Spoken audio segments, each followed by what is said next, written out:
This video will show you how to replace the batteries on your door lock.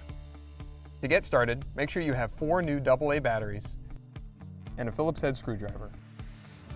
First, on the inside of your door, examine the window on the lock to see if it's locked into place. If it's unlocked, you should be able to slide it off.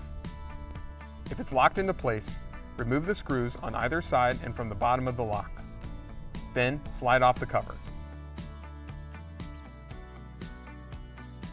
Remove the battery pack from inside the lock. Remove the 4 old AA batteries.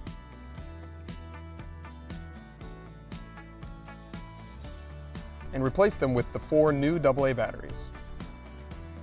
Be sure to follow polarity guidelines. Reverse these steps to replace the battery pack and slide the window back on. If necessary, screw the lock cover back into place.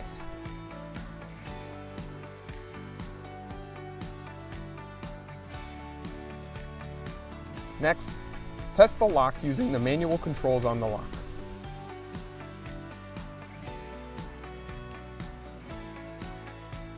Finally, verify that the lock can be locked and unlocked through the mobile app.